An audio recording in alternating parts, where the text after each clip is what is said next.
Good afternoon, class.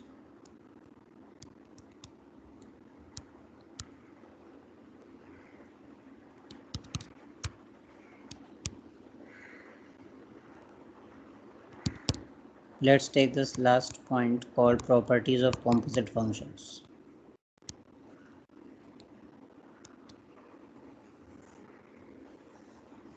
Nigel, is the screen visible? Yes, sir.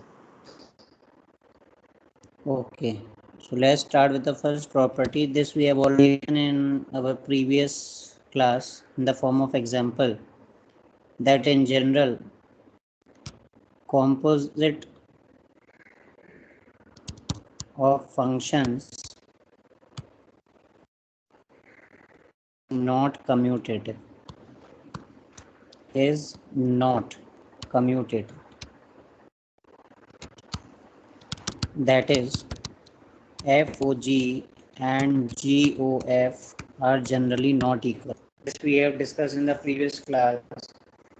I took one example where we calculated FOG and GOF and both of them were coming unequal, right? And now you know how to find composite function and what are the conditions required for composite function to be defined. Range of first, subset of domain of G. I hope you remember all this. Okay. So this we have already discussed, so nothing much to discuss in this. Then second property is, just wait a minute.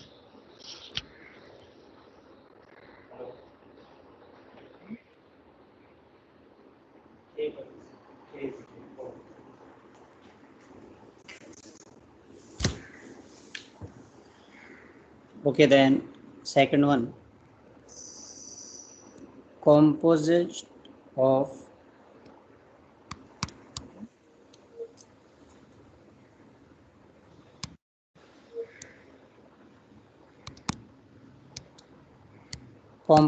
functions is associative, not commutative. However, Come for it is tomorrow's test. associative. Sorry? So this will come for tomorrow's test now. You're not audible. Please repeat. What is the question? So what you're teaching now will also come for the test, no? Yes, we have discussed this whole chapter will be coming. What is the purpose of asking again and again? Everything will be a part of the chapter. This is composite function only. Hardly 15 minutes will be required and this will be over. Composite function is coming. It is property, so obviously it will also come. Okay. Okay, sir. Thank you, sir. So composite functions is associative if f, g, h are three functions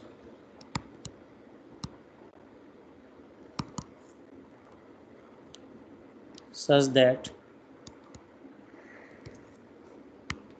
FOGOH, and I will take example, then you will understand what is the meaning of this, are defined. Three functions are involved in this, okay, are defined. Then these two are equal. That means this and this. So I will take one example and I will show you how to find these two and how they will be equal. Properties, composition of functions is associative. Three functions will be involved in this, f, n and g. F, g and h. Okay, three functions. And if they are defined, if these two are defined, then this is the result. Now let us see how to find these. Okay. For this we take example. Let f is from n to I naught, where fx is 2x. G is from I naught to q, where gx is 1 by x. So I am taking such conditions such that they will be defined, means the composite functions will be defined. Q is for rational number and hx is e to the power 1 by x. Okay. Let us try to show that these two are equal. Okay. First, Let us find FOGOFH, right? Excuse me, So sir. for that, please listen. Yes. Sir, the screen's frozen.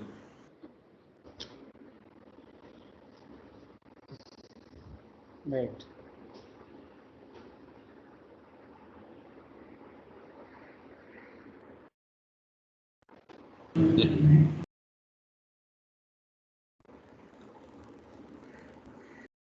Yes, sir, it is frozen.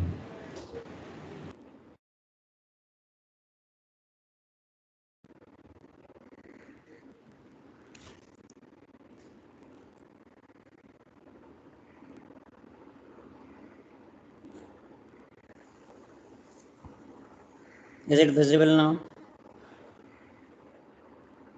Yes, sir. ठीक है। तो देखो यहाँ पे मैं करना क्या है, हमें ये दिखाना है कि तीन फंक्शंस का जो कॉम्पोजिट फंक्शन होता है वो एसोसिएटिव होता है। मतलब ये जो रिजल्ट रेड में है ये मुझे प्रूव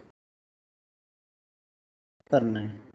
अब यहाँ पर मैं है कि उसमें इनको ये चेक करने की ज़रूरत नहीं है कि डिफ़ाइन होंगे कि नहीं, डिफ़ाइन हैं। ठीक है, अभी हमें जो रिजल्ट प्रूव करना है उस पर फोकस करते हैं। तो पहले मैं निकाल रहा हूँ LHS।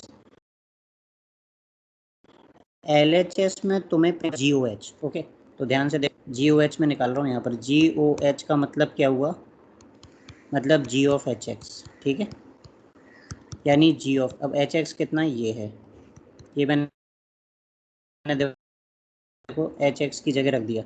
और ये वैल्यू कहाँ से है, ये वैल्यू आएगी GX में रखने से। देखो ये ब्लू से टिक कर रहा हूँ, उसमें X की जगह रख देना तो ये आ जाएगा, ठीक, क्योंकि G ऑफ दिस वैल्यू। अभी तक तुमने जो निकाला है वो तुमने GOH निकाल लिया, ठीक है। अरे देखते ना, ध्यान से सुनिएगा, ये F के लिए ना X का काम करेगा। मतलब ये कुछ ऐसा है ना, FO तो आप समझते हो, FO का मतलब ये तो होता है। जैसे GOH का मतलब क्या होता है, जैसे ये, ऐसे FO का मतलब क्या होगा ये। अब ये तुमने निकाल लिया है, यहाँ पर इसकी वैल्यू रख देंगे यहाँ पर। इसकी वैल्यू कितनी है, इसकी वैल्यू है 1/e⁻1/x, ठीक है। और ये कहाँ पर पुट,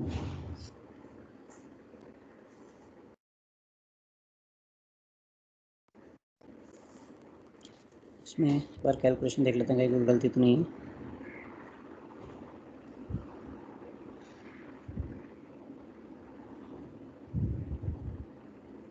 जस्ट मिनट, GOH यानी G ऑफ HX, HX ये था,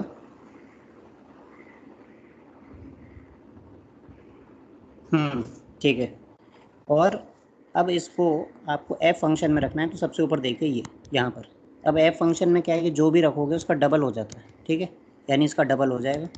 इसका डबल मतलब, इसका डबल मतलब कुछ ऐसा, ठीक है। इसका डबल मतलब इतना, तो इसको क्या लिख सकते हैं, wait a minute, let me check this part, actually 2x,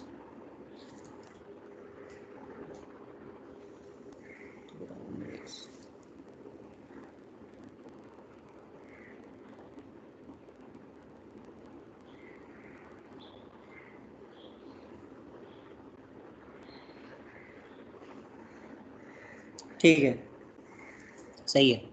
तो आप सबसे पहले देख लीजिए यहाँ पर कि मैंने क्या किया, LHS निकालने के लिए सबसे पहले मैं GOH निकाल रहा हूँ, ठीक है। GOH का मतलब क्या होता है कि जैसे G फंक्शन में H की जगह HX रख दिया गया, मैंने HX रख दिया, कितना, e⁻1/x, ठीक है। फिर मुझे यहाँ से इसको G फंक्शन में X की तरह रखना, ये बात हो गई। तो ये जो ब्लू वाला आप देख रहे हैं, यहाँ पर मैं X की जगह रखूँगा तो 1/, में आ जाएगा, देखिए यहाँ, ठीक है। फाइनली ये जो वैल्यू है ये F के लिए X का काम करेगी, मतलब F के लिए X का काम करेगी।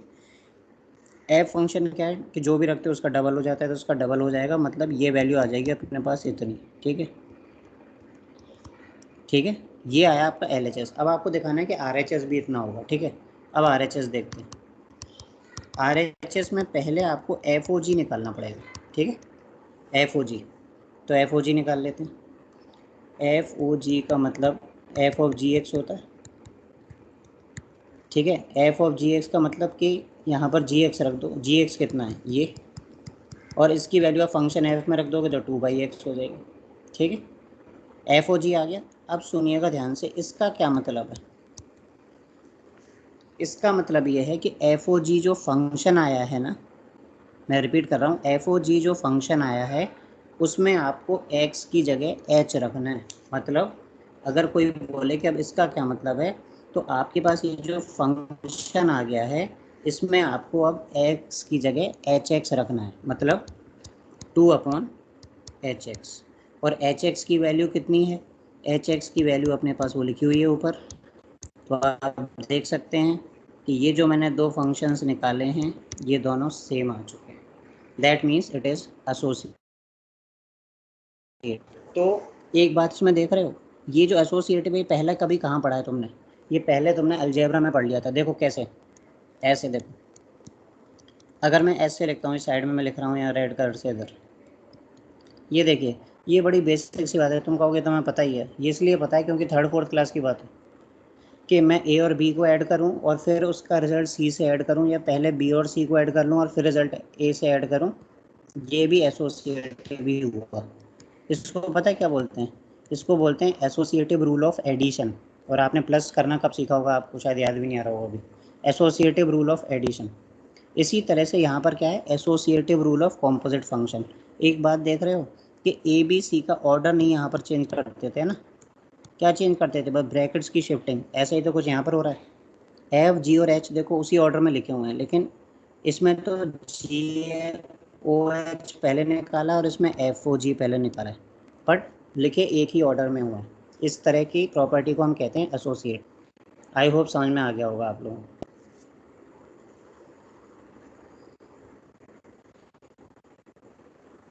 तो अभी तक जो हमने दो प्रॉपर्टी पढ़ी उसके अकॉर्डिंग कॉम्पोजिट फंक्शन होता है पर एसोसिएटिव होता है, ये समझा हमने। अब आते हैं थर्ड प्रॉपर्टी। थर्ड प्रॉपर्टी का एक रिजल्ट तो बहुत सिंपल है कि इफ़ टू फंक्शंस आर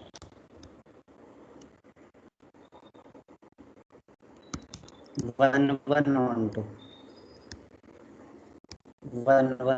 मतलब बाइजेक्टिव हो गए, that is f and are such that. फिर अब चक्कर क्या है कि कॉम्पोजिट फंक्शन में आप सीधे जंप नहीं कर सकते, आपको पहले चेक करना पड़ता है कि डिफाइंड है कि नहीं, है ना। तो मान लो कोई दो बाइजेक्टिव फंक्शन है और उनका कॉम्पोजिट फंक्शन जैसे एग्जांपल के लिए जी ओ एफ डिफाइंड है, तो प्रॉपर्टी ये है कि भाई फिर जी ओ एफ भी ना बाइजेक्टिव ही होगा।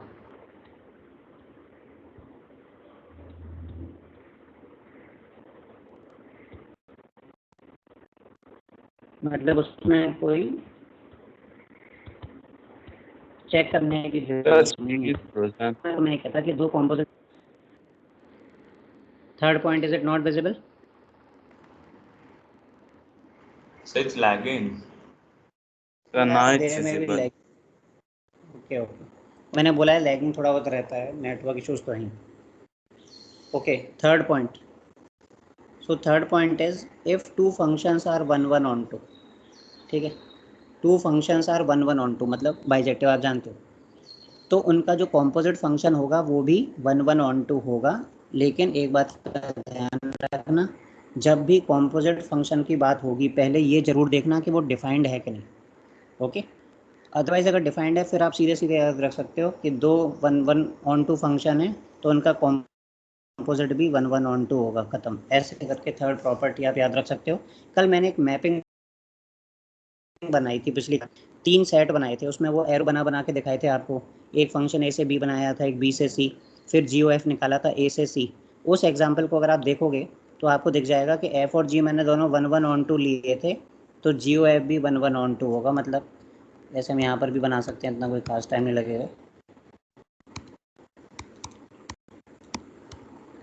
ये मैंने आपको बोला था F is a function from A to B, B is a function from, G is a function from B to C. मैंने कुछ ऐसे एग्जाम्पल बनाया था।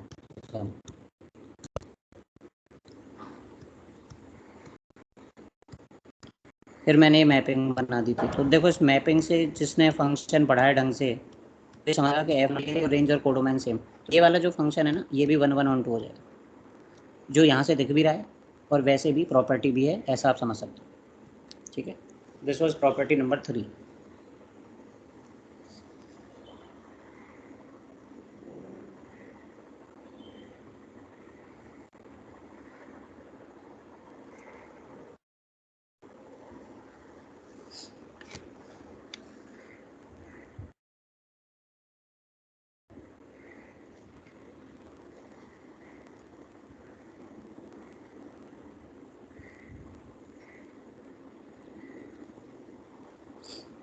Just a minute.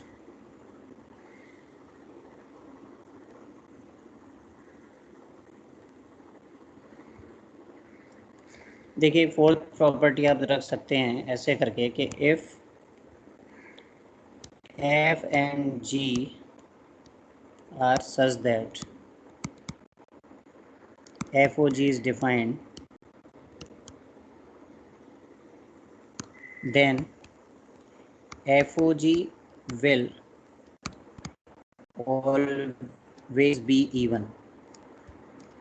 FOG will always be even if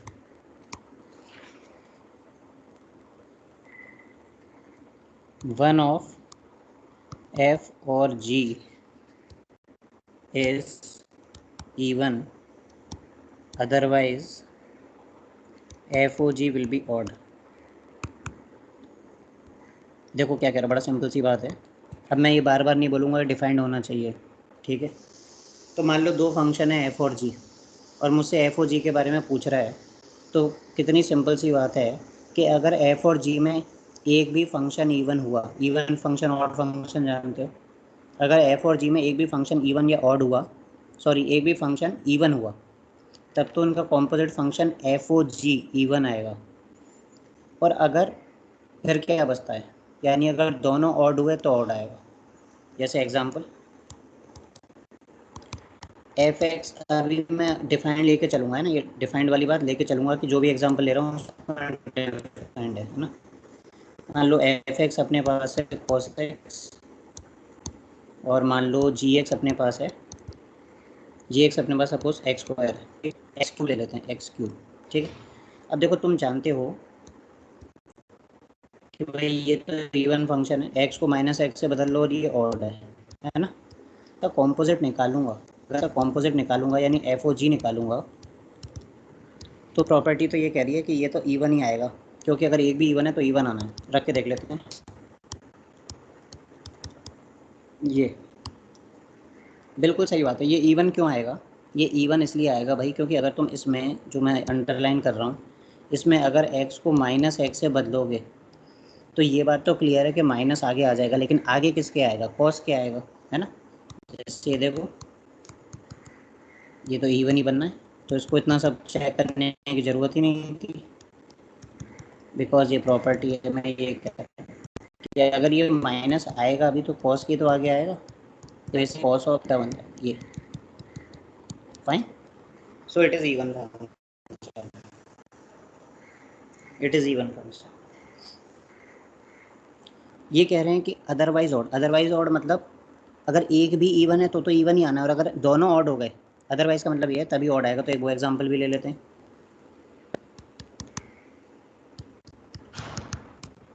जैसे F x ले लिया, मान लीजिए कि ऑड फंक्शन साइन एक्स ले लेते हैं, और एक कोई ऑड फंक्शन जैसे एक्स ही ले लेते हैं, एक्स ऑड फंक्शन, चलो एक्स नहीं लेते हैं, एक्स टू द पावर 5 ले लेते हैं, है ना। अब देखो दोनों ऑड हैं, कैसे पता चलता है, एक्स को माइनस एक्स से बदल के।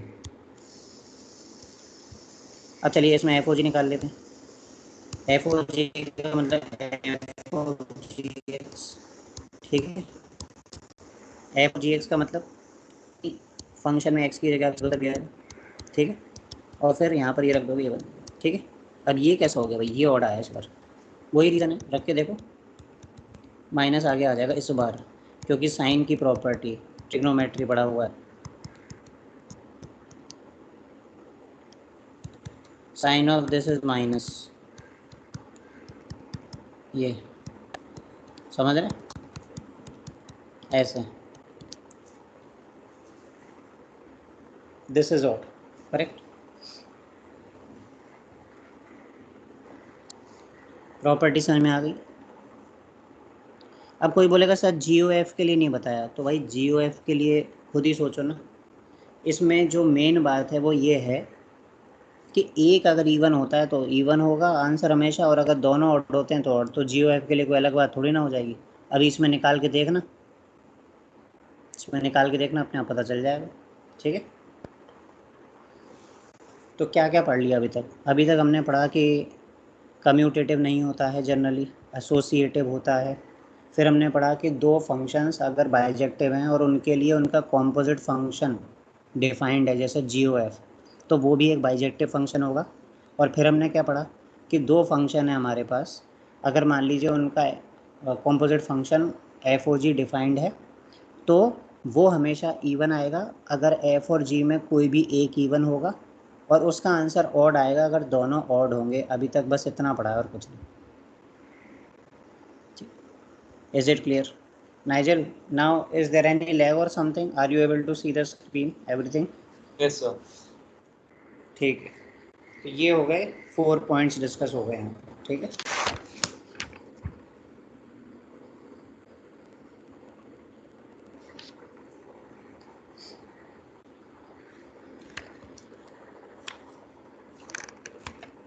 अच्छा अब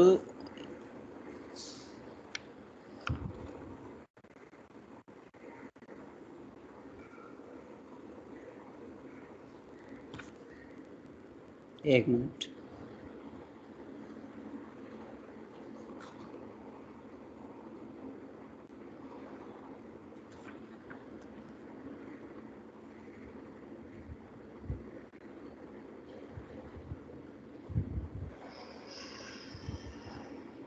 देखिए एक मैं बहुत ही इम्पोर्टेंट प्रॉपर्टी यहाँ पर बताने जा रहा हूँ।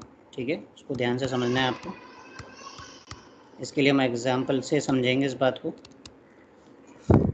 देखिए, late f is a function from a to b and g is a function from b to c and g और f भी डिफाइंड है और कह रखा है कि it is a function from a to c। Then इसमें दो बातें। First, if g o f is 1 1, okay, g o f is 1, this implies f must be 1 1, very important। जिसका दूसरा मतलब ये हुआ g मे और मे नॉट बी 1 1, मे और मे नॉट बी 1 1। ठीक है, और second, if g o f is onto, ये जो थर्ड वाली प्रॉपर्टी है ना उसका एक तरह से कन्वर्स है, लेकिन कन्वर्स ट्रू नहीं होता, अभी समझाता हूँ। G must be on to,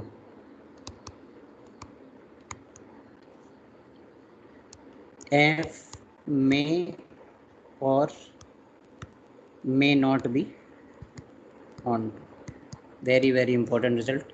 देखिए, मैंने आपको ये बताया था कि अगर दो फंक्शंस हैं और वो बाइजेक्टिव हैं तो उनका कॉम्पोजिट फंक्शन भी बाइजेक्टिव होगा, है ना। अब क्या कह रहा है, अब जी ओ एफ पहले बोल रहा है, जी ओ एफ के लिए कह रहा है कि जी ओ एफ 1 1 है, तो जी ओ एफ 1 1 है। जैसे पहले दोबारा समझो थर्ड पॉइंट में कहा था कि एफ और जी बाइजेक्टिव हैं तो गॉफ बाइजेक्टिव होगा। मतलब जैसे एफ 1 1 है, जी 1 1 है, तो जी ओ एफ 1 1 होगा। एक बात, एफ ऑन टू है, जी ऑन टू है, तो जी ओ एफ ऑन टू होगा। ये वही बात है, थर्ड रिजल्ट है। लेकिन कन्वर्स जो है क्या कहता है कि अगर जी ओ एफ 1 1 है तो एफ को तो 1 1 होना पड़ेगा, मस्ट बी। जी हो भी सकता है, नहीं भी हो सकता है। इसी तरह से अगर गॉफ ऑन टू है जी ओ एफ, तो जी को ऑन टू होना पड़ेगा, एफ हो सकता है नहीं भी। इस बात को समझाने के लिए मैं बनाने जा रहा हूँ मैपिंग, उसको ध्यान रखना, ये सारा एक्सप्लेन कर देगा रिजल्ट। ए बी सी ये फंक्शन बना लिया, ए और बी यहाँ पर मैपिंग कर दी, फिर ये 3 1 2 और ये 4 5। ठीक है, और देखो ये मैपिंग किस तरह से कर रहा हूँ। ए मैप किया है 1 से, बी मैप किया है 2 से, 3 मैप किया है 4 से, 1 मैप किया है 4 से, और 2 मैप किया है 5 से। ठीक है, और मैं बात कर रहा हूँ जी ओ एफ की यहाँ की। जिसको भी देखना हो वो देख ले आराम से कि जी ओ एफ डिफाइंड है, g o f is defined. क्यों? क्योंकि भाई जो एफ़ की रेंज होती है वो जी के डोमेन का सबसेट होनी चाहिए। यहाँ पर जो एफ़ की रेंज है वो है 1 और 2 से 2 एलिमेंट ही तो आ रहे हैं, जबकि जी का जो डोमेन है वो है 1 2 3, तो मतलब डिफाइंड तो है। Also g o f is 1 1। कैसे? नहीं, रुक जाओ, पहले आप समझ लो, अब स्क्रॉल अब बाद में होगा, पहले आप यहाँ ध्यान दो इस पर। जी ओ एफ इज़ 1 1 से मोमेंटम ब्रेक हो जाता है बीच में, आप साथ साथ सुनिए पहले। जी ओ एफ इज़ 1 1। अब जी ओ एफ 1 1 क्यों है? कौन मुझे बता सकता है? Who can tell me why g o f is 1 1? Who can tell me how g o f is 1 1?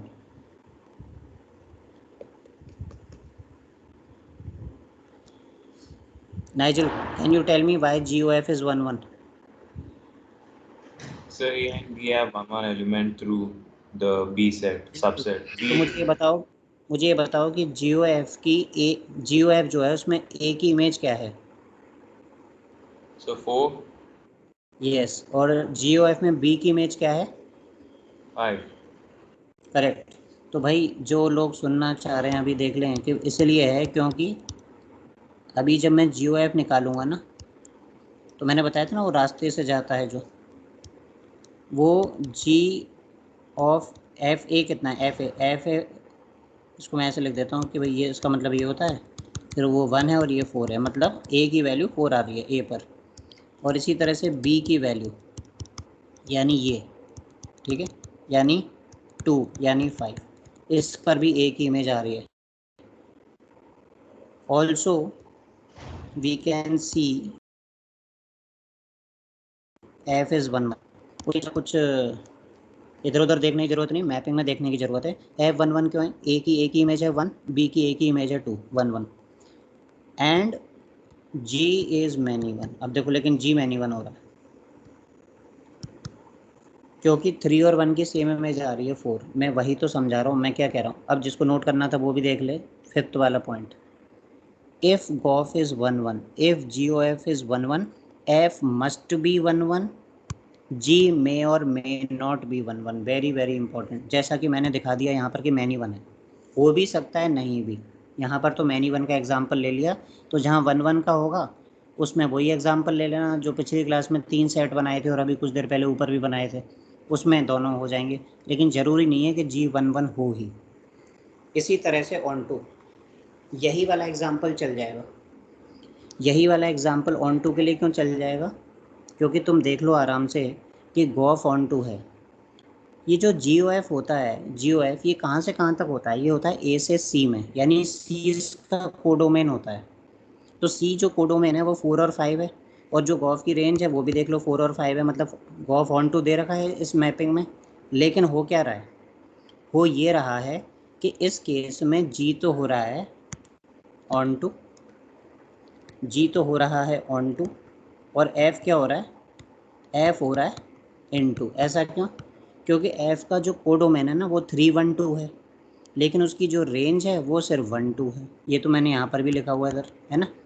यानी एफ़ की जो रेंज है वो उसके कोडोमेन से कम आ रही है, इसका मतलब वो ऑन टू है। तो अगर गॉफ को 1 1 होना है तो एफ़ को 1 1 होना पड़ेगा, अगर गॉफ ऑन टू है तो जी को ऑन टू होना पड़ेगा। बाकी दोनों के बारे में कह नहीं सकते, देखना पड़ेगा, हो भी सकते हैं नहीं भी हो सकते। Tell me, is this point clear? Anyone having any doubt please ask.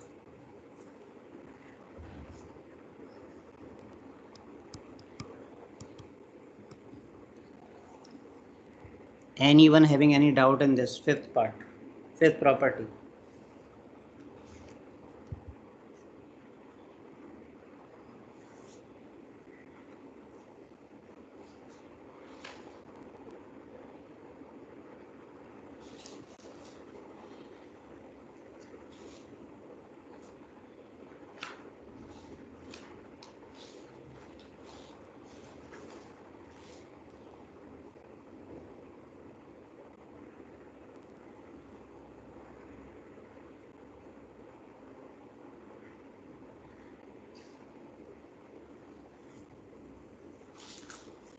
कोई नहीं है, चलिए फिर आगे चलते हैं। Then property number 6,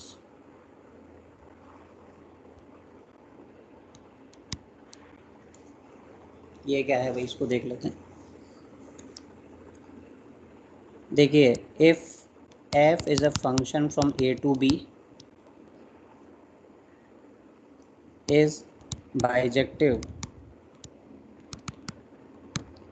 and g is a function from b to a is inverse of f, then FOG is equal to IB and GOF is equal to IA,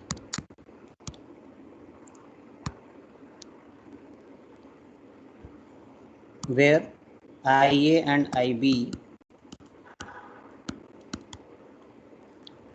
are identity functions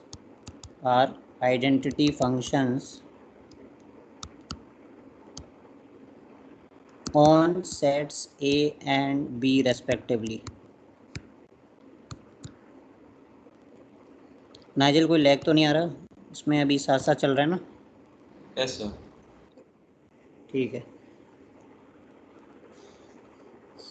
अब देखिए, ये 7 property हैं इसमें, और सातों की सातों बहुत ही इंपॉर्टेंट प्रॉपर्टी हैं। अब मैं उनको पिछले टर्म तक करा देता जल्दबाजी में, तो क्या मतलब है। अब ये समझो ये सब क्या लिख रहा है। सबसे पहली बात तो 2 ही सेट की बात हो रही है, A to B, B to A, और F जो A से B फंक्शन है वो बाइजेक्टिव है। बाइजेक्टिव होगा तभी तो उसका इन्वर्स आएगा, तभी तो लिख रहे हैं। पढ़ो क्या लिख रहा है। F is a function from A to B, okay. F is a function from A to B is bijective. तो G B से A में ही फंक्शन है और वो उसका इन्वर्स है। और अगर ऐसी बात होती है तो ये जो FOG और GOF होते हैं ना, ये दोनों आइडेंटिटी फंक्शन आते हैं। आइडेंटिटी फंक्शन याद आ रहा है? देखो यहाँ पर आइडेंटिटी फंक्शन पढ़ाया था मैंने पॉलिनोमियल में, f(x) is equal to x, याद आ रहा है? अब ये आई ए और आई बी क्या जोड़ दिया, इसको समझाने के लिए मैंने यहाँ पर एग्जांपल लेके समझाता हूँ। ये देखो, ए से बी में तो कह रहा है कि भाई f फंक्शन, और इस तरह से लेना कि वो बाइजेक्टिव हो। तो मैं तो बड़ा सिंपल सही ले लेता हूँ अभी ऐसा। ये देखिए आप,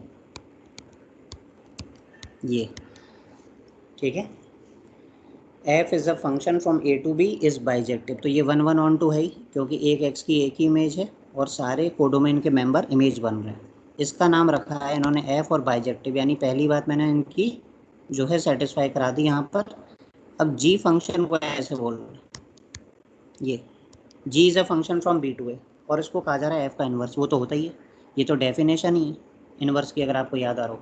लेकिन मेन बात क्या है कि अगर ऐसा होगा ना, और कभी भी कॉम्पोजिट फंक्शन निकालोगे तो x आ जाएगा, क्योंकि आइडेंटिटी फंक्शन को x कहते हैं।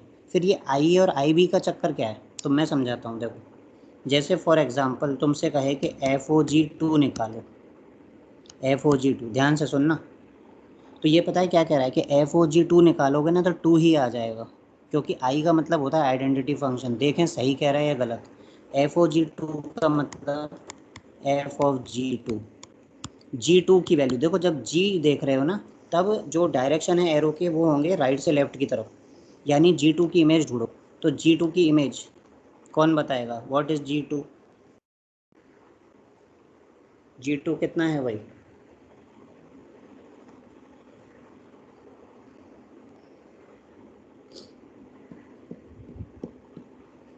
Anyone, what is G2? G2 will be 1, क्योंकि आपको देखना है लेफ्ट से राइट, है ना, ये सब पढ़ा चुका हूँ मैं। अब G2 1 आ गया, अब F1 देखना है, F1 क्या आ गया, 2 आ गया। इसका मतलब क्या है, जो मैं आपको बता रहा था, I stands for identity function, जो रखा वही आ गया। और ये रखा कहाँ से था, ये रखा था सेट बी से। तो देखो, सेट बी से रखा था और सेट बी में ही वापस आ गए, इसीलिए इसको आई बी कह रहे हैं।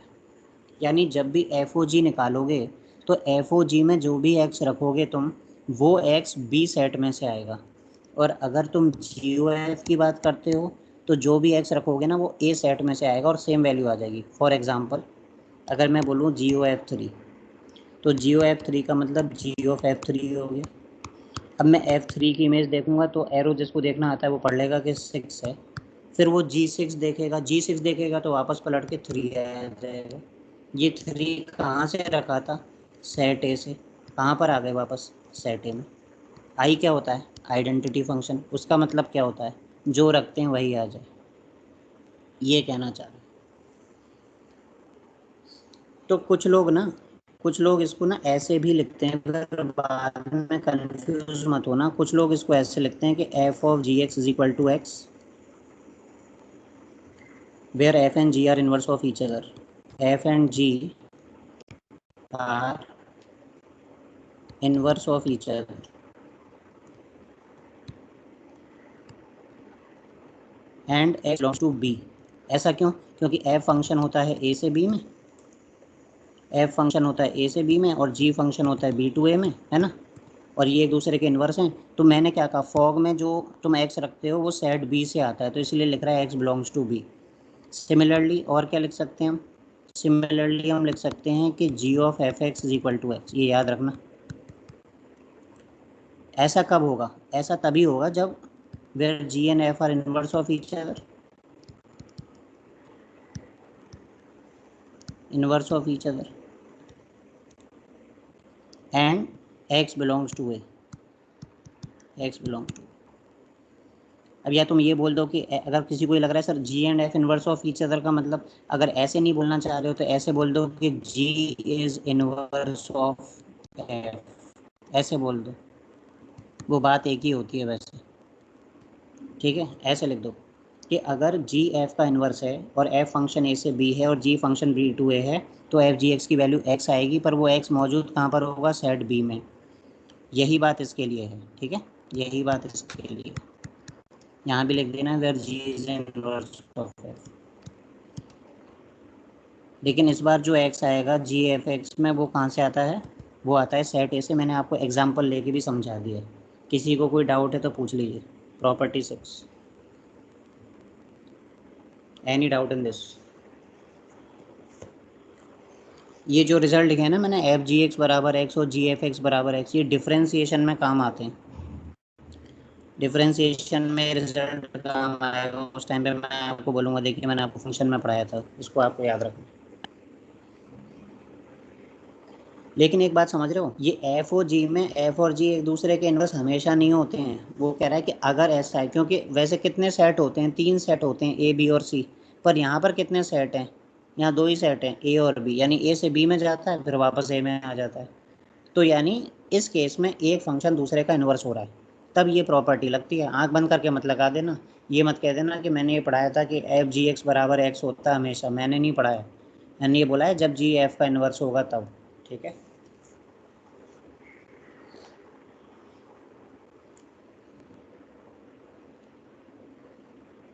Now finally the last property of this,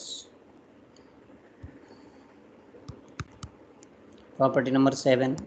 If f and g are two bijective functions, अब आप जानते हो बाइजेक्टिव क्या, बार बार क्या बताना है इसमें, है ना। Such that f is from A to b, ये वो प्रॉपर्टी जिस पर एक सवाल मैंने कहा था ना कि आखिरी के 2 सवाल मत करना, वो अभी मैं करवा दूंगा। F is from A to b and g is from B to c, then inverse of gof exist. ये तो जानते ही हैं, इसके लिए इतना बड़ा लिखने की ज़रूरत नहीं थी। ये पता है क्या कह रहा है यहाँ तक, कि अगर 2 फंक्शन बाइजेक्टिव हैं तो उनका इन्वर्स भी बाइजेक्टिव होगा, क्योंकि तभी तो उसका इन्वर्स एग्जिस्ट करेगा। ये बात हम पहले से जानते हैं, लेकिन रिजल्ट क्या है, उस रिजल्ट पे ध्यान दो। रिजल्ट है ये, जी ओ एफ का inverse is f inverse o g inverse. Last result, इसको हम एक एग्जांपल से देखेंगे और ये जो है ख़त्म हो जाएगा।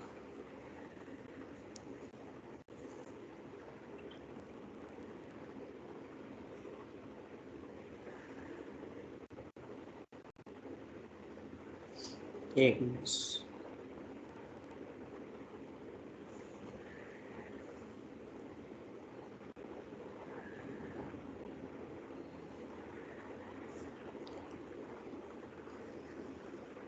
क्योंकि एग्जाम्पल से आपको ये समझ में आ जाएगा कि ये जो लिखा जा रहा है ना, इसका मीनिंग क्या हुआ, ये g o f inverse f inverse o g inverse क्या। और हमेशा ऐसे ही पढ़ना है जैसे लिख रहा है इसमें। आप ये जो अल्फ़ाबेट्स की पोजीशन है आप ये चेंज नहीं कर सकते अपने अकॉर्डिंग, इसका खास ध्यान रखें। एग्जाम्पल लेने का देख रहा हूँ इसमें एक एग्जाम्पल मिल जाए, से वो डीपीपी में होगा वरना एग्जाम्पल, बट एक मिनट बस।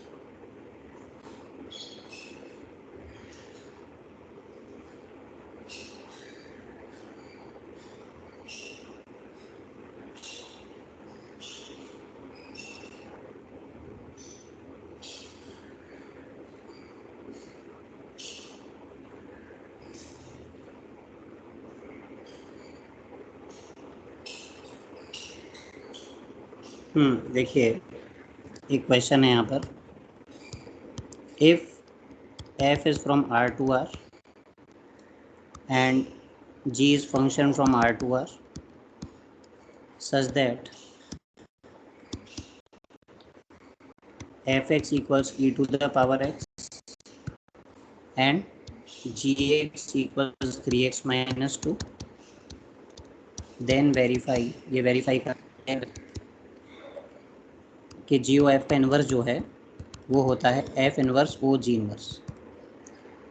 तो भाई अब सुनिए, यहाँ पर ये सब डिफाइंड होंगे है ना, मैं वहाँ पे अब टाइम वेस्ट नहीं करवाऊँगा कि कॉम्पोजिट फंक्शन डिफाइंड हैं कि नहीं। मैं आपको सीधे सीधे सबसे पहले मैं आपको LHS की बात करूँ तो LHS है कि जो कॉम्पोजिट फंक्शन होता है ना उसका इन्वर्स निकालो, तो जी ओ एफ का इन्वर्स निकालो। तो सबसे पहले मुझे जी ओ एफ की ज़रूरत है, तो जी ओ एफ का मतलब हुआ जी ऑफ एफ एक्स, जिसका मतलब हुआ कि जी फंक्शन में एफ एक्स को रख दो एक्स की जगह, यानी एफ एक्स कितना आप पढ़ लो, तो यानी ये आ जाएगा है ना। और अब इसको मैं किसकी जगह रख दूँगा, इसको मैं रख दूँगा एक्स की जगह, ठीक है। ये मेरा गॉफ आया और मुझे ये मेरा गॉफ आया राइट, जी ओ एफ, मुझे चाहिए इसका इन्वर्स, यानी मुझे इसका इन्वर्स चाहिए। अब इसका इन्वर्स चाहिए तो आपको याद है क्या करते थे इन्वर्स निकालने के लिए, मैं काम करता हूँ इसको ना वाई अज्यूम कर लेता हूँ, क्योंकि मुझे क्या करना होता है एक्स को वाई के टर्म में लिखना होता है, याद आ रहा है। अगर मुझे इस फंक्शन का इन्वर्स निकालना है तो वो हो जाएगा y plus two is equal to 3 EX, फिर मैं 3 से डिवाइड कर दूँगा और लास्ट में ना लॉग ले लूँगा, क्योंकि मुझे एक्स को वाई के टर्म में लाना है, तो लॉग में बेस ई पर ले लूँगा। उधर जब आप लॉग लोगे बेस ई पर है ना, एक्स सामने आ जाएगा, लॉग ई बेस ई 1 होता है, यहाँ पर आ गए, और फाइनली वो रिप्लेस वाली बात, यानी इन्वर्स निकालने का ही ज़्यादा क्वेश्चन है, replace x by y and y by x, ठीक है। तो उससे क्या होगा, अब जो आपके पास ये आंसर आएगा ना, ये क्या है, रिप्लेस कर दिया आपने, ये क्या बन गया भाई, ये आपका इन्वर्स बन गया, किसका, जी ऑफ एफ एक्स का इन्वर्स बन गया। तो मैं लिख देता हूँ एक बार यहाँ पे, ये आपका जो आंसर आया ये कितना आ गया यहाँ पर, लॉग बेस ई एक्स प्लस 2/3, ठीक है। यहाँ तक किसी को कोई डाउट है तो पूछ लीजिए, any doubt in this.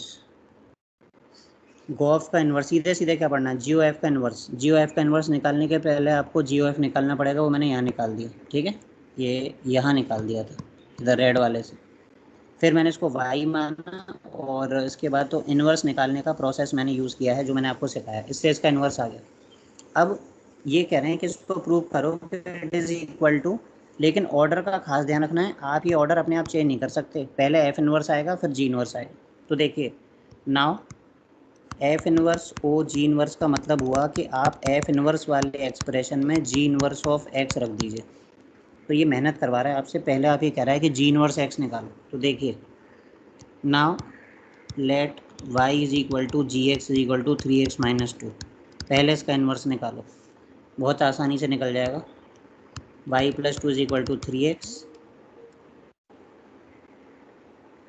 Y plus two is equal to 3x, y plus 2/3 is equal to x, और फिर रिप्लेस, ठीक है, replace x by y and y by x. तो x plus 2/3 is equal to y, ये जो आपने निकाला ये आपने किसका इन्वर्स निकाल दिया, जी इन्वर्स x निकाल दिया, ठीक है। तो इसकी वजह से, इस रेड वाले की वजह से अब इसका जो आंसर है वो कितना बन जाएगा, f inverse of x plus 2/3। अब जो आखिरी काम करना रह गया है, जो लास्ट काम करना रह गया है वो क्या है, वो है कि f इन्वर्स निकालो और f इन्वर्स में x की जगह ये रख दो। तो वो भी कोई ख़ास टाइम लगाएगा नहीं क्योंकि एफ एक्स है ई की पावर एक्स। नाउ ये जो एफ एक्स है आपका, ये ई की पावर एक्स है, इसको तो आप एक लाइन में ही बदल दोगे, बेस ई ले लेना, ये बन जाएगा। अब रिप्लेस कर दोगे, लो भाई इसका भी इन्वर्स आ गया, replace x by y and y by x. तो ये हो जाएगा log x बेस ई और इज इक्वल टू वाई। ये क्या है, ये एफ एक्स का इन्वर्स, मतलब इसका मतलब ये है कि जो एफ इन्वर्स एक्स है, जो एफ इन्वर्स एक्स है वो तुम्हारा कितना आ गया है, ये आ गया। अब इसमें तुमको क्या रखने को कहा जा रहा है, इसमें तुमको x प्लस 2/3 रखने को कहा जा रहा है, किसकी जगह, x की जगह। तो log ऑफ बेसी x प्लस 2/3 ये आ जाएगा। ये जो वैल्यू आई है आपके पास, ये किसकी वैल्यू आई है, F inverse o g inverse की आई है। और हमने जो ऊपर निकाली हुई है वैल्यू, ये किसकी वैल्यू है, ये जी ओ एफ इन्वर्स की है। मतलब आपने क्या प्रूव किया, आपने प्रूव कर दिया कि हम जी ओ एफ का इन्वर्स निकालें या पहले, या फिर F inverse o g inverse निकालें, सेम ही होता है एक्चुअल में। इसको ना आप एक आसान शब्द में रिवर्सल लॉ करके याद रख सकते हैं। रिवर्सल लॉ, रिवर्सल लॉ में क्या होता है कि मतलब एक तरह से हम ऐसे मान सकते हैं कि जो इन्वर्स है ना ये डिस्ट्रीब्यूट हो रहा है, लेकिन डिस्ट्रीब्यूट होते समय ना जो लास्ट वाला अल्फ़ाबेट है वो पहले आ जा रहा है, जो पहले वाला है वो बाद में आ जा रहा है। मतलब अगर कोई आपसे बोले, कोई आपसे बोले कि एफ ओ जी ओ एच का इन्वर्स लिखो, तो फिर आप इस रिवर्सल लॉ को जनरलाइज करते हुए लिख सकते हो H inverse o g inverse O F inverse.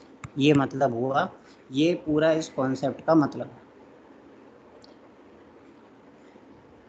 ये पूरा का पूरा सॉल्यूशन आपके सामने यहाँ पर लिखा हुआ है। इसमें पहले मैं एनलार्ज कर देता हूँ, अगर किसी को नोट करना है यहाँ पर देख ले पहले, फिर इसको मैं स्क्रॉल डाउन कर दूँ। कोई इसमें डाउट हो तो पूछ लीजिए।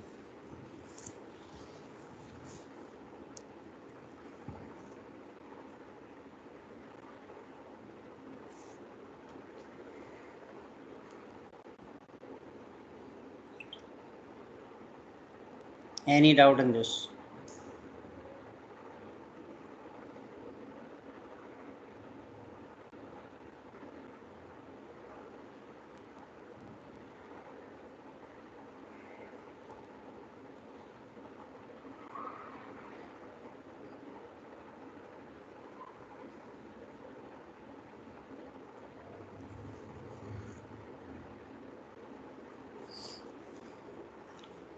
तो अगर आप इस लॉ को देखेंगे ना तो आपको लगेगा कि जो राइट साइड है ना वो निकालना कठिन है, मतलब लेंथ है, कठिन तो क्या है, लेंथ है। उसमें पहले तो दोनों फंक्शंस के इंडिविजुअल इन्वर्स निकालने पड़ते हैं, फिर उनका कॉम्पोजिट होता है। तो उसकी जगह बेटर क्या है कि सिर्फ और फिर उसका इन्वर्स निकालना, वो शायद थोड़ा सा आसान पड़ेगा। But at the end it will depend on the question कि आपको क्या करना है। So this was everything regarding the properties, ठीक है। अब मुझे इसमें एक टाइप का क्वेश्चन और करवाना है, but before that I want to discuss this DPP, क्योंकि वो तो थोड़ा एडवांस लेवल का हाई फाई सवाल है। हाई फाई तो नहीं है, आसान ही है, ग्राफ बेस्ड होता है। But before that let us discuss the DPP first. और मैं तुम्हें एक वो डाउट भी बता देता हूँ, उसमें रुक जाओ, वो क्वेश्चन करा देता हूँ जो मैंने पहले स्किप करवा दिए थे, दो क्वेश्चन।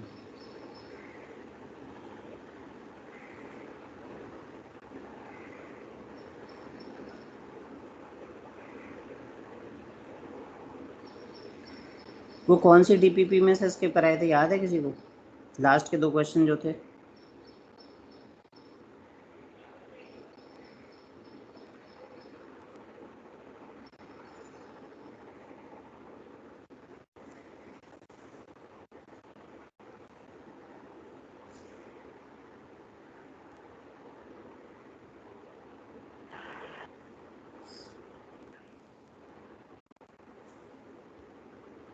ट्वेल्थ में तो नहीं है। 30 तो कल कराया ही था, 11th में है ना शायद, एक मिनट वही देख रहा हूँ।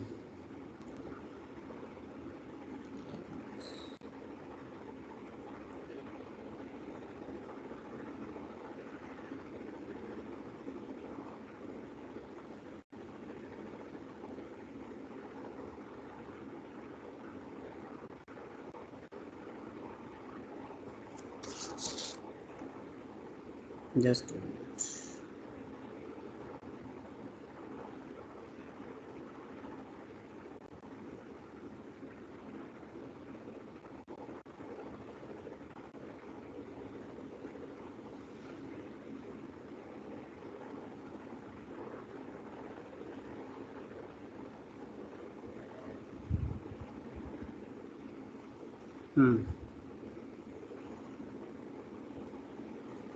देखिए भाई, अरे तो यही क्वेश्चन हो गया, ये तो यही सवाल हो गया जो अभी कराया मैंने। ये जो क्वेश्चन है ना, यही क्वेश्चन नंबर 9 भी है आपका। देखिए ये क्वेश्चन DPP 11 में क्वेश्चन 9 दिस इज सेम, क्योंकि उसमें FR2R दे रखा है आपको, FX दे रखा है E की पावर x, एग्जैक्टली सेम ही है, और ये GX हो जाएगा ये, और FOG इन्वर्स कह रहा है तो निकाल लोगे अब इसमें, है ना। FOG इन्वर्स निकालने को कह रहा है, तो देखिए FOG इन्वर्स निकालने के लिए, चलो हमने GOF निकाला, इसने FOG निकाला है, तो FOG का मतलब क्या होगा, FOG का मतलब यहाँ पर आप ये रख दोगे, ठीक है, GX को रख दिया आपने, और इसको आप किस जगह रख दोगे, इसको आप X की जगह रख दोगे, ये यानी इसका इन्वर्स निकालने को कह रहा है। बेहद आसान सवाल, इसको Y लिख के लॉग ले लोगे बेस ई पर, है ना। तो इधर जब लॉग बेस ई पे लोगे तो पावर सामने आ जाएगी, और लॉग ई बेस ई 1 होता है, ठीक है। तो 3x - 2 बचेगा, फिर 2 को इधर ले जाएंगे और 3 से डिवाइड कर देंगे, तो ये आपका x आ जाएगा, यहाँ रिप्लेस कर देंगे और यही आपका आंसर हो जाएगा, रिप्लेस, करेक्ट। वही सारी लैंग्वेज लिखेंगे, तो यहाँ पर हो जाएगा log ऑफ x, फिर +2 बाहर है, अपॉन में 3 है, और ये y, ये जो है इसी को तो आप क्या बोलोगे, पहले आपने कॉम्पोजिट फंक्शन निकाला, फिर आपने उसका इन्वर्स निकाला, सिंपल सा बी ऑप्शन आ गया, इतना था ये सब, ठीक है, कॉम्पोजिट फंक्शन का इन्वर्स। तो उस टाइम पे कॉम्पोजिट फंक्शन नहीं पढ़ा था हमने, इसीलिए मैंने आपको एक क्वेश्चन स्किप करवा दिया था।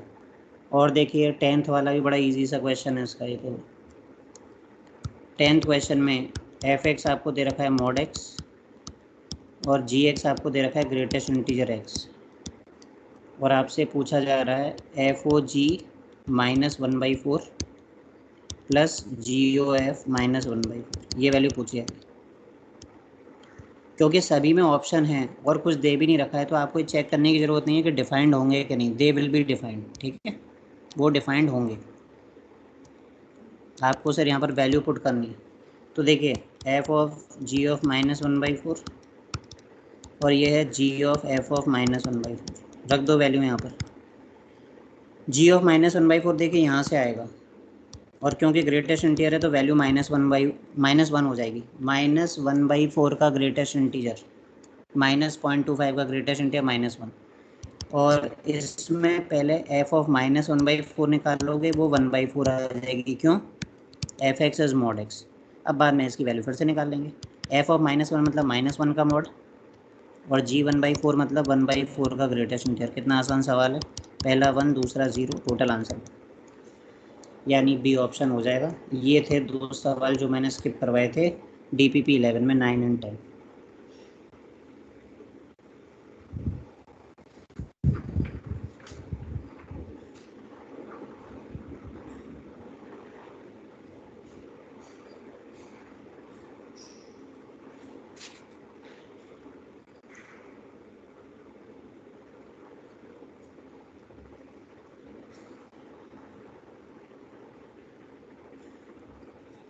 अब DPP 14 में डाउट बोल दीजिए भाई।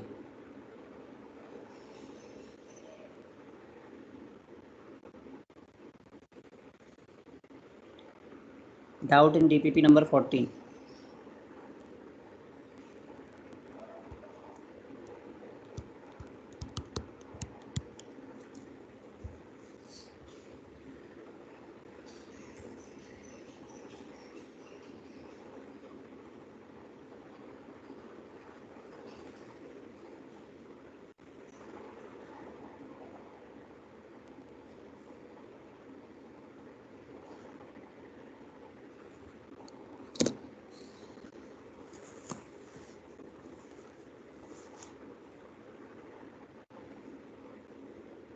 Nigel, have you solved DPP 14? Yes, sir. So any doubts in the DPP? So question 6. Question 6 और बाकी लोग क्वेश्चन 6 के अलावा? देखो क्वेश्चन 6 में क्या है, I am not writing the question, है ना, टाइम वेस्ट होता है, कहाँ से क्या दे रखा है वो सब नहीं बता रहा हूँ मैं। ये 3x+4 है और इसमें अब R2 आ रहे हैं और R2 आ रहे हैं तो वो डिफाइन तो होंगे, है ना। fx है, gx आपको निकालना है और एक्चुअल में g ऑफ fx दे रखा है आपको, ये इतना दे रखा है और gx पूछ रहा है आपसे, ये क्वेश्चन है राइट। तो देखिए इसमें जो g ऑफ fx है वो 2x - 1 दे रखा है, समझना इसको ध्यान से, और fx खुद कितना है 3x+4 है, ठीक है। GOF दे रखा है, फिर आपने इसमें fx रख दिया और आपसे gx पूछा जा रहा है। आप एक सिंपल सा काम करेंगे, यहाँ पर 3x+4 को t रख लेंगे। जब 3x+4 को t रख लेंगे तो जी टी बन जाएगा, लेकिन राइट साइड में भी आपको x की वैल्यू रखनी पड़ेगी, वो x की वैल्यू t - 4/3 आप यहाँ पुट कर देंगे, तो 2 × t - 4/3 - 1 ये जी टी बन जाएगा। अब आपके जी टी आ गया तो मैं इसको जी टी पढ़ूँ, जी वाई पढ़ूँ, जी जेड पढ़ूँ या फिर जी एक्स की पढ़ लूँ, समझ रहे हो, उससे आंसर आ जाएगा अपना। फाइनली आप देख लीजिए कौन सा ऑप्शन है, आ गया समझ में? Yes, sir. Thank you, sir. So this will be, या 2x - 11/3 दिस विल आंसर। हाँ भाई बाकी लोग और कोई doubt? So question number 8. Question number 8, question number 8 में आपको दे रखा है कि fx है ax+b और gx है cx+d, और इसमें क्या दे रखा है, आपको दे रखा है कि f of gx = g of fx। तो ये कह रहे हैं कि ये इसमें से किसके इक्विवेलेंट होगा, इनमें से कौन सा ऑप्शन आ जाएगा इसकी वजह से, है ना। तो हम एक काम करते हैं, हम इसमें वैल्यू रख देते हैं, gx की वैल्यू cx+d और इसमें fx की वैल्यू कितनी a की, और अब ये वैल्यू कहाँ से निकालोगे, ये वैल्यू यहाँ पुट करके निकालनी पड़ेंगी। f ऑफ cx+d का मतलब क्या है, देखो f ऑफ cx+d का मतलब ये है कि यहाँ पर cx+d रख दिया गया है ना x की जगह, सो a × cx+d और बाद में b, ऐसा एक सवाल कल करवाया भी था पिछली क्लास में, और यहाँ पर रख दो ax+b, तो ax+b रख दिया और ad रख दिया। अब इसको सॉल्व कर लो, इसको सॉल्व करोगे तो acx + ad + b = acx + bc + d। अब देखो यहाँ से acx कैंसिल हो जाएगा, तो ये तो बन जाएगा ad + b और इधर बन जाएगा bc + d। अब सुनिए fx में क्या रख दूँ कि ad + b बन जाए, समझ रहे हो, x में fx में x की जगह क्या रख दूँ कि ad + b बन जाए, तो कोई भी देख के बता सकता है कि fd बन जाएगा। देखो फंक्शन में x की जगह d रख दो तो fd = ad + b, वही तो आ रहा है। इसी तरह से राइट साइड में gc बन जाए, gb बन जाएगा, क्योंकि इसमें gx में x की जगह क्या रख दिया जाए कि ये इतना बन जाए, so that is gb, so fd = gb, that means c option. ठीक है भाई, Thank you, sir. ऑलराइट। देखिए मैंने इसमें आपको ये बोला था कि आप DPP 14 में 10th वाला नहीं करेंगे, राइट। अब ये इतना आसान हो जाएगा 10th वाला सवाल आपके लिए, क्योंकि ये प्रॉपर्टी है। देखिए पढ़िए 10th क्वेश्चन को, f g h are 3 functions, wrong statement is, A option f o g का इन्वर्स इतना, ये रॉन्ग ऑप्शन नहीं है, ये तो सही ऑप्शन है, क्योंकि ये प्रॉपर्टी होती है, रिवर्सल लॉ भी सिखाया। B option g o f not equal to f o g, सही बात है, जनरली कम्यूटेटिव नहीं होता है। सी ऑप्शन ये भी सही है, क्योंकि एफ जी और एच का ऑर्डर चेंज नहीं किया, associative, all 3 are correct. D option is wrong, क्योंकि डी ऑप्शन में रिवर्सल लॉ फॉलो नहीं कर रहा है। I hope this is clear, simple question. और कोई डाउट हो तो बोलो भाई।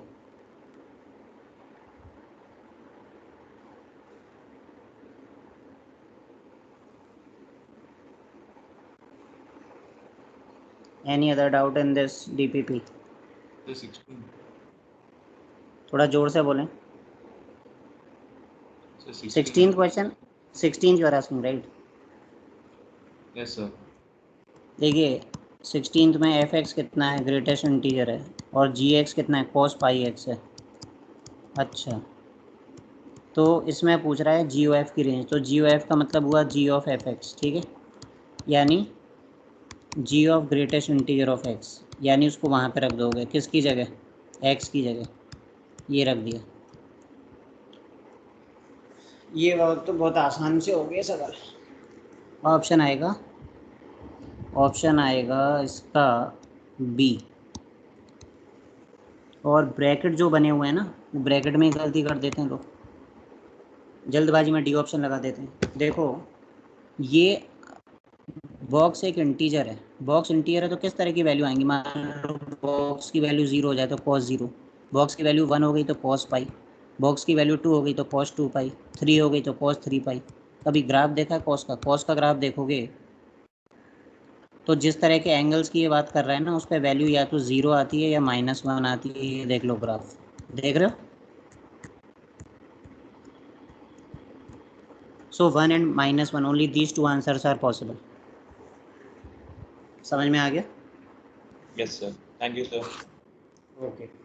Any other doubt?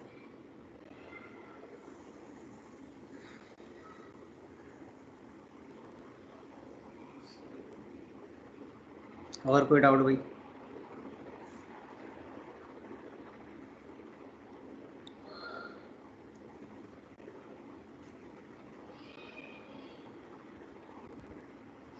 चलिए तो फिर लास्ट में एक क्वेश्चन मैं आपको करा रहा हूँ. That will be the end of the chapter.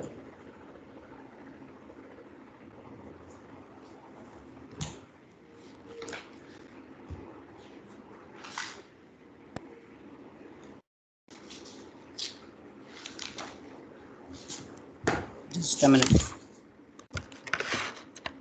देखिए इस पर थोड़ा सा ध्यान देंगे बस. ये है composite function of piecewise defined. ये कोई सवाल मतलब थ्योरी नहीं है, कोई एक सवाल ही है बस. हेडिंग इसलिए पढ़वा रहा हूँ ताकि थोड़ा सा डिफरेंस समझ सको कि ये क्या चीज़ है basically. Composite function of piecewise defined function.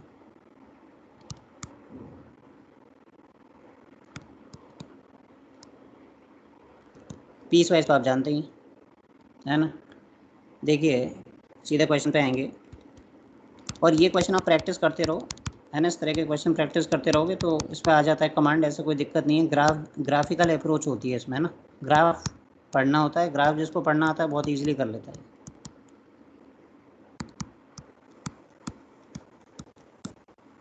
देखिए ये दे रखा है और आपसे पूछा गया है FOFX. अब देखो, अब तुम्हें एक नया टर्म सुनाई दे रहा होगा. अभी तक GOF और FOG पढ़ रहे थे, अब ये FOF. कोई खास बात नहीं है. FOF का मतलब ये है कि फंक्शन का खुद ही के साथ कॉम्पोजिट फंक्शन निकलवा रहा है और कुछ नहीं. ठीक है, जैसा कह रहे हैं वैसा कर देंगे. ध्यान से सुनिएगा.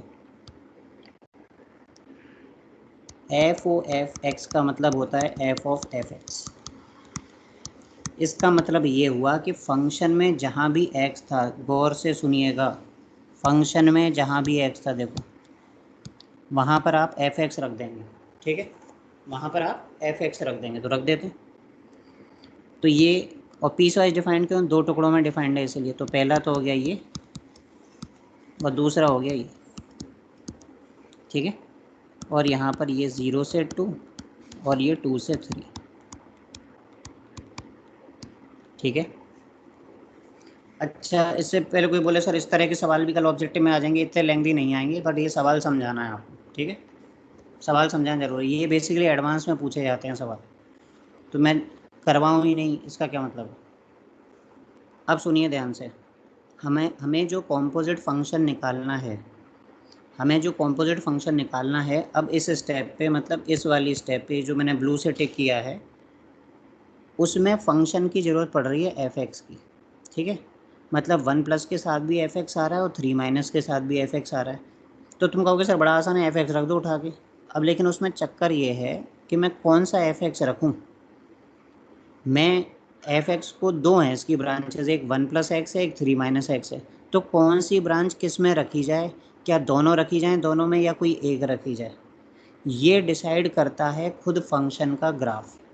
तो अब मुझे यहाँ पर सबसे पहले, क्योंकि एफ एक्स का डिसाइड करना है कि कौन सी ब्रांच रखनी है इस ब्लू वाले में जिससे टिक किया है, तो मुझे एफ एक्स का ग्राफ बनाना पड़ेगा और वो डिसाइड करेगा। अच्छा, एफ एक्स का जो हमें ग्राफ बनाना है, तुम जानते हो कि एफ एक्स को वाई भी बोलते हैं। तो एक तो y बराबर 1+x का ग्राफ बनाना है, मतलब स्ट्रेट लाइन, और एक y बराबर 3x-2 का ग्राफ बनाना है, y बराबर 3-x का ग्राफ बनाना है, वापस से स्ट्रेट लाइन। लेकिन वो स्ट्रेट लाइन सिर्फ 0 से 2 और 2 से 3 के बीच में बनानी है। तो मैं ड्रॉ करके दिखाता हूँ तुम्हें।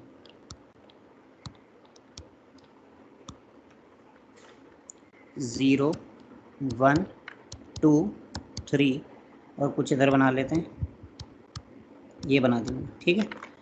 अच्छा, अब बना देता हूँ ग्राफ। एक तो y बराबर 1+x ग्राफ बनाना है, ठीक है। y बराबर 1+x ग्राफ बना देते हैं, अलग कलर से बना दूंगा ताकि ध्यान रहेगा बाद में। ये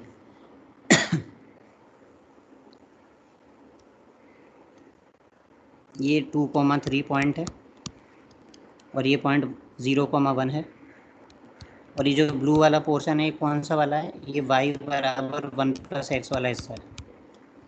अब बना देता हूँ दूसरा वाला 3-x वाला, ये 2 से 3 के बीच में बनाना है, 2 से 3 के बीच में बनाना है। ये बनेगा कुछ ऐसे, ये स्ट्रेट लाइन है। एक्चुअली में तो हाथ से थोड़ा सा ऐसा हो गया, रुको।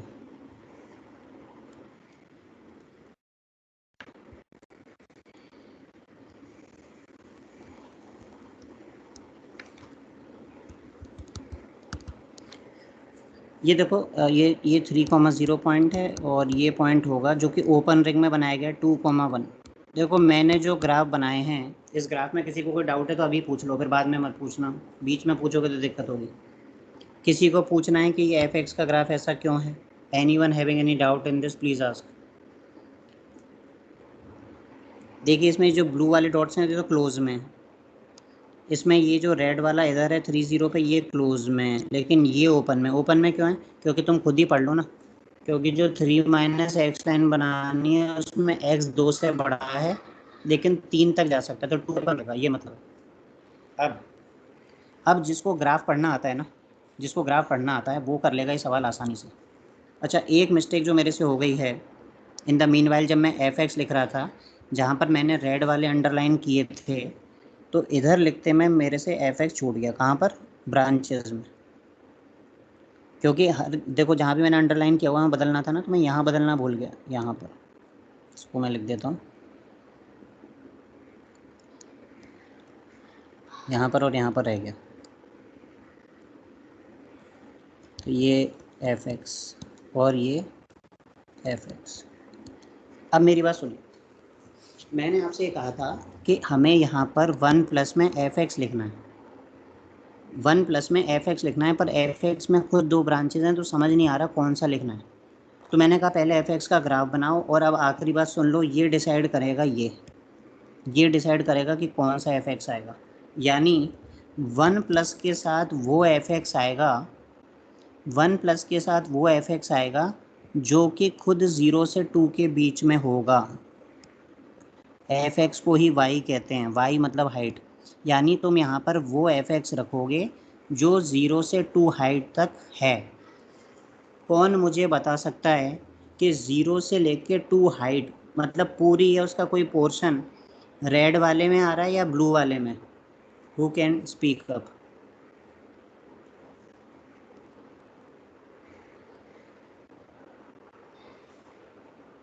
I am repeating the question. F x की दो ब्रांचेज हैं, एफ एक्स 1+x भी है और 3-x भी है। मुझे यहाँ पर लिखना है, लेकिन मुझे उनमें से वो वाला लिखना होगा जिसकी हाइट 0 से 2 तक होगी। कौन सा वाला है वो? ब्लू वाला है या रेड वाला है? Who can tell?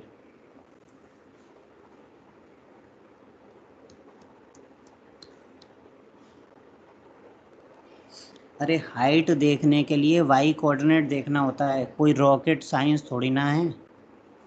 हाइट देखने के लिए आपको वाई कोऑर्डिनेट देखना होता है। देखो जो रेड रेड वाला है रेड वाले पे सबसे छोटी जो हाइट है वो 0 है और सबसे ज़्यादा हाइट है जो 1 है। हाइट मतलब y, y मतलब fx, मतलब ये वाला चलेगा। तो मैं यहाँ पर 3 माइनस एक्स लिख दूँगा, 3 माइनस एक्स, क्योंकि उसकी जो हाइट है ना वो 0 से 1 तक जा रही है, मतलब क्लियरली 0 से 2 का पार्ट है।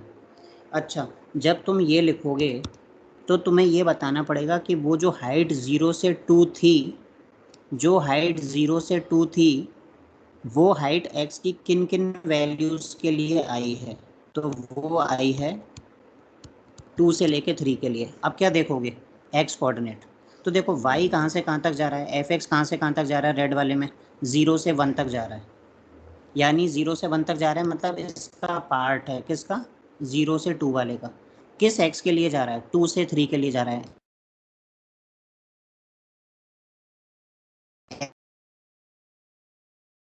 लेकिन फिर ऊपर आती है, लेकिन 2 ओपन में है। अभी मैं इसको और कंटिन्यू करता हूँ, अभी ये ख़त्म नहीं हुआ। मैं वापस से 1 में वापस से दूसरा fx भी जोड़ूंगा। ये दूसरा वाला ब्लू वाला fx क्यों लिया है मैंने, क्योंकि इसकी हाइट का भी कुछ हिस्सा 0 से 2 के बीच में। वापस इसी पे आ जाओ, मैं एरो जो बना रखा है इसमें हाइट देखो, मतलब वाई कोऑर्डिनेट देखो, तो वाई कोऑर्डिनेट जा रहा है 1 से लेकर 3 तक। वाई कोऑर्डिनेट को हम हाइट भी कहते हैं, ठीक है। 1 से 3 तक जा रहा है, मतलब 2 हाइट भी जा रहा होगा। तो 2 हाइट इस पर मैं किसी और कलर से मार्क कर देता हूँ। इस पर ये जो 2 हाइट है, ये 2 हाइट किस एक्स के लिए है, 1 के लिए है। ये लो, यानी इस पूरी ब्लू लाइन की जो हाइट 1 से 3 है, उसका जो थोड़ा सा पार्ट है उसकी हाइट 1 से 2 है। 1 से 2 है, मतलब फिर से एरो पर आ जाओ, इसका पार्ट है। इसका मतलब 1 प्लस एफ एक्स में 1 प्लस एक्स वाली ब्रांच भी जुड़ेगी। अब उसके लिए x कितना, x कहाँ से कहाँ तक जा रहा है, x जा रहा है 0 से लेकर 1 तक। अब दोनों पर क्लोज क्यों है, क्योंकि हाइट 1 0 पर है और हाइट 2 1 पर है। This is a part of this arrow. फिर से एरो पे आ जाओ, बार बार एरो पे ले जाता हूँ मैं। अब रेड वाला पूरा कवर हो चुका है पोर्शन, और ब्लू वाले का आधा पोर्शन कवर हो चुका है, आधा या जो भी कह लो। अब जो रिमेनिंग हाइट है, जो रिमेनिंग हाइट है वाई कोऑर्डिनेट से देखते हैं, बार बार बोल रहा हूँ, वो रिमेनिंग हाइट है 2 से 3, जो कि आएगी नीचे वाले हिस्से में, यानी इधर वाले में। तो 3 माइनस में कौन सा वाला एफ एक्स लोगे, ब्लू वाला। ब्लू वाला एफ एक्स कौन सा है, 1 प्लस एक्स है। और ये जो तुम्हारा एक्स है, इसके लिए कहाँ से कहाँ तक जा रहा है, एक्स जा रहा है 1 से लेकर 2 तक। मैं रिपीट करता हूँ, जब तुम एफ ऑफ एफ एक्स लिख रहे हो तो तुम्हें 3 माइनस एफ एक्स लिखना है। 3 माइनस एफ एक्स में वो वाला एफ एक्स पुट करना जो 2 से 3 के बीच में हो। अगर ग्राफ देखोगे तो 2 से 3 जो हाइट है या एफ एक्स है या वाई है, वो ब्लू वाले का ही पोर्शन है। तो मैंने ब्लू वाले का नाम क्या है, 1 प्लस एक्स है। मैंने यहाँ पर इस जगह मैंने यहाँ पर 1 प्लस एक्स रख दिया। उस समय x कहाँ से कहाँ तक जा रहा है, उस टाइम पे x कहाँ से कहाँ तक मूव कर रहा है, तो दोनों पॉइंट्स के x कोऑर्डिनेट देखो, 1 से लेकर 2 तक, ये मैंने लिख दिया। फाइनली जो मेरे पास आया, फाइनली ये जो मेरे पास आया, this is 4 minus x, next is 2 plus x, this is 2 minus x, और ये आ गए इसके लिए x। क्योंकि देखो, जब भी आप किसी फंक्शन को लिखते हो, ये जो इनइक्वलिटीज़ है ना, इनइक्वलिटीज़ में राइट साइड में तो x का ही इंटरवल लिखा जाता है। This is your f of f x, जो आपसे पूछा गया था। इस स्टेप में, इस पूरे क्वेश्चन में, क्या आप में से ऐसा कोई है जो इसको पूरे को रिपीट कर सके? Can any one of you speak up and repeat the solution?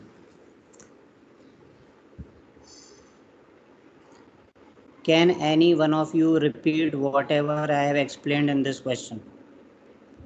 जो लिखा हुआ है उसको कोई समझा सकता है मेरे को?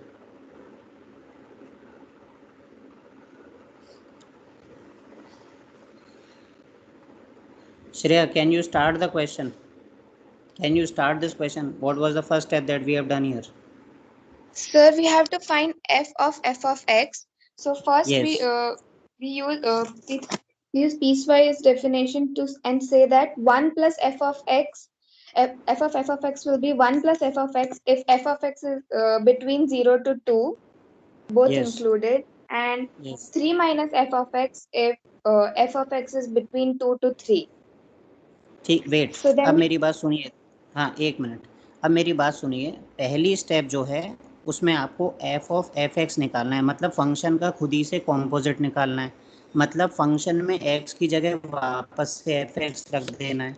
तो जो ऊपर सवाल है उसमें जहाँ भी आपको ये रेड से छोटे छोटे अंडरलाइन दिख रहे हैं वहाँ पर आपको एक्स की जगह हर जगह एफ एक्स रख देना होगा। पहला स्टेप तो यही है जो ब्लू से टिक किया हुआ है, इसमें तो कोई ख़ास मैंने कुछ किया नहीं है, ठीक है। This is the first thing. अच्छा, इसके बाद कौन मुझे बताएगा कि मुझे एफ एक्स का ग्राफ बनाने की ज़रूरत क्यों पड़ी? Can you only tell me why I need to draw the graph of f x? sir, because we need the we can define we need the value of f of x to put in that. So yes, f of x will be uh, f of x will be between 0 to 1 for 3 minus x and 1 to 3 for हाँ 1 plus ठीक, x. Correct. देखो भाई, इसमें क्या है कि जो पहली वाली अपनी डिफाइनिंग है ना, जो ब्लू वाले दो टिक लगा रखे हैं, उसमें चक्कर क्या है कि मुझे एफ एक्स की वैल्यूज़ रखनी है, मतलब एफ एक्स रखना है। पर एफ एक्स कोई एक फंक्शन खुद सीधा सीधा नहीं है, वो दो टुकड़ों में है, एक वन प्लस एक्स है, एक थ्री माइनस एक्स है। अब मुझे देखो, मैं ग्रीन से टिक करता हूँ यहाँ पर, यहाँ मुझे एफ एक्स रखना है, लेकिन कौन सा एफ एक्स रखना है? उन दोनों में से वो एफ एक्स रखना है जिसकी हाइट 0 से 2 तक होगी, और नीचे वाले में कौन सा एफ एक्स रखना है? जिसकी हाइट 2 से 3 होगी। अब ओपन जहाँ पर है वहाँ ओपन के हिसाब से देख लेते हैं, क्लोज है वहाँ क्लोज के हिसाब से देख लेते हैं। तो मतलब कुल मिला के एफ एक्स की हाइट की बात हो रही है बार बार, इसका मतलब एफ एक्स का ग्राफ बनाना पड़ेगा। ये फिर मैंने यहाँ पर एफ एक्स का ग्राफ बनाया। एफ एक्स का ग्राफ जो है वो दो लाइन का कॉम्बिनेशन है, एक तो y बराबर 1 प्लस एक्स और एक y बराबर 3 माइनस एक्स। उन लाइंस को उन्हीं पोर्शन में बनाना है जो कि दे रखे हैं, 0 से 2 और 2 से 3। लाइन बनाना सभी को आता है, वो तो मैं ड्रॉ करना है आपको सिखा नहीं रहा हूँ। इस अगर आप पूरे इंटरवल को देखेंगे तो 2 पर ओपन है, x greater than 2 less than equal to 3, इसीलिए वो रेड से जो रिंग बना रखी है वो सिर्फ रेड वाले पर है ना, रेड वाली लाइन पे। अब सब कुछ भूल जाओ, मैं आपसे बोल रहा हूँ read this graph, read this graph. इस ग्राफ को पढ़ो। तो इस ग्राफ को पढ़ोगे कैसे कि भाई जो ब्लू वाला है ना, ब्लू वाला पोर्शन, उसमें हाइट 1 से 3 तक जा रही है। हाइट को y भी कहते हैं, इसको हम एफ एक्स भी पढ़ते हैं, तो आसान रहेगा आपको। तो ब्लू वाले में जो एफ एक्स है वो 1 से 3 तक जा रहा है। मुझे अब इस बड़े एरो पे आ जाओ, मुझे कौन सा एफ एक्स चाहिए जो 0 से 2 तक हो, और ये ब्लू वाले में कहाँ पे जा रहा है? 1 से 3 तक, मतलब इसका कुछ पोर्शन तो काम आ जाएगा। इसी तरह से जो रेड वाला है उसमें फिर से हाइट या एफ एक्स या वाई देखो, वो 0 से 1 तक जा रहा है, वो तो पूरा ही इस एरो में आ जाएगा। इसीलिए रेड वाला भी मैंने लिखा है जो कि 3 माइनस एक्स है, और मैंने ब्लू वाला भी लिखा है जो कि 1 प्लस एक्स है। किस में? इस ऊपर वाली ब्रांच में ही। अब जब तुमने ये लिखा तो अब तुम्हें साइड में क्या लिखना होता है? साइड में ये लिखना होता है कि जब तुमने ये एफ एक्स लिए तो उस समय एक्स कहाँ से कहाँ तक जा रहे थे। तो देखो 3 माइनस एक्स जो रेड वाला है उसमें एक्स, कुछ लोग कहेंगे सर एक्स 1 से 0 जा रहा है। कॉमन सेंस यूज़ करो, छोटे से कम ज़्यादा पढ़ते हैं कि ज़्यादा से कम पढ़ते हैं इंटरवल में? तो 1 से 0 मत पढ़ो उसको, रेड वाले पे 0 से 1 पढ़ो, ठीक है। ऐसे ही ब्लू वाले पे, अब ब्लू वाले पे क्या था कि हाइट 2 मार्क नहीं कर रखी थी, तो मैंने कहा कि हाइट 2 मार्क करो। अब तुम कहोगे हाइट 2 कैसे मार्क करें? हाइट किसकी वैल्यू होती है? वाई की। तो y बराबर 1 प्लस एक्स में जब y को 2 रख दोगे तो 2 बराबर 1 प्लस एक्स हो गया, तो x कितना आ जाएगा? 1 आ जाएगा। इस तरह से पॉइंट आ गया 1,2। तो इस ब्लू वाले का सिर्फ 1 से 2 हाइट वाला पोर्शन तुम्हें यहाँ पर यूज़ करने को अलाउड है, तुमने वो यहाँ पर पुट भी कर दिया, और फिर ये देखा कि उसके लिए x कहाँ से कहाँ तक जा रहा है? 0 से 1, ये मैंने मार्क कर दिया। इस तरह से ये जो 0 से 2 वाला केस था ये ख़त्म हुआ। अब नीचे वाले में हाइट 2 से 3 तक रखनी है। हाइट 2 से 3 सिर्फ ब्लू वाले पर है, तो ब्लू वाले पे हाइट 2 से 3 कब है? जब x कहाँ से कहाँ तक जा रहा है? 1 से लेकर 2 तक, ठीक है। तो 1 से 2 तक मार्क कर दो। और एक बात का ध्यान रखो जो मैं यहाँ भूल गया, क्योंकि नीचे वाले में हाइट 2 से बड़ी होनी चाहिए, इसलिए 1 पर ओपन आएगा। देखो ये वाला पॉइंट हटा देना, ये वाला पॉइंट, इस पर ओपन ही रहेगा बस। क्यों? कोई बता सकता है मैंने यहाँ पे क्यों हटाया, ये इक्वल टू साइन क्यों हटाया? कौन बता सकता है? Why this equal to sign is removed? Who will tell? क्योंकि भाई सुनो, जो ब्लू वाला पोर्शन है उसमें x बराबर 1 पे हाइट 2 आ जाएगी, जबकि ये जो लोअर ब्रांच है ये बोलती है कि मुझे वो एफ एक्स चाहिए जो 2 से बड़ा है, इसलिए 1 ओपन में रहेगा इसमें, ना कि 1 क्लोज में रहेगा। This is the reason. And finally you add and subtract जो भी करना होता है, और यहाँ से आप एफ ऑफ एफ एक्स लिख देते हो। इसी तरह से आपसे एफ ऑफ जी एक्स भी पूछा जा सकता है, आपसे और भी कोई कॉम्पोजिट। देखो टोटल मिला के 4 कॉम्पोजिट हो गए। एफ ओ जी पूछ सकते हैं, जी ओ एफ पूछ सकते हैं, एफ ओ एफ पूछ सकते हैं, एक जी ओ जी पूछ सकते हैं। तो जैसे एफ ऑफ जी एक्स होता है, ये जी ऑफ एफ एक्स होता है, ये एफ ऑफ एफ एक्स होता है, ये जी ऑफ जी एक्स होता है। मतलब एफ जब दोनों अल्फ़ाबेट सेम होते हैं इसका मतलब उसका खुद ही से कॉम्पोजिट फंक्शन। ये इस क्वेश्चन को अच्छे से पढ़ना, बार बार पढ़ना। अगर कोई दिक्कत है तो अलग से भी पूछ सकते हो, ज़रूरी नहीं है यहाँ पर। Okay, you can send me your doubt separately. Sir ये पर्टिकुलर स्टेप समझ में नहीं आएगी, ये पॉइंट समझ में नहीं आया, go through this example 2-3 times. एक बार फिट करोगे दिमाग में तो आएगा। और भी मैं कुछ क्वेश्चन बीच बीच में इसमें डालता रहूँगा इन फॉर्म ऑफ डीपीपी और something. Okay, otherwise chapter is complete in all senses, किसी में कुछ भी नहीं बचा है पढ़ाने के लिए। ठीक है, टेस्ट देखो इजी होता है, टेस्ट को इतना सिर पे मत चढ़ाया करो। टेस्ट में क्या आएगा, फिर क्या हो जाएगा, उससे क्या हो जाएगा। टेस्ट को प्रैक्टिस की तरह लिया करो ना, जैसे हम डीपीपी सॉल्व करते हैं, हम टेस्ट पेपर सॉल्व कर रहे हैं, उसमें इतना परेशान होने की ज़रूरत क्या है। ठीक है, अगर आपने डीपीपीज अच्छे से किए हैं, लेक्चर अच्छे से आपने अटेंड किए हैं, आपने सुनी है बातें, तो आपसे पेपर ठीक ठाक हो जाएगा। ऐसा क्यों सोच के जाते हो कि 100 में से 100 आने चाहिए?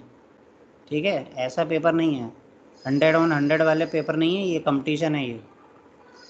ठीक है, और कोई डाउट हो तो बोलो। Anyone having any other doubt? Because from Monday we will be starting the new chapter. Okay, इसमें कोई डाउट हो तो you can ask right now. Otherwise that's it for today. Thank you, sir. Okay, bye. Bye Thank you, sir. everyone. Thank you, sir.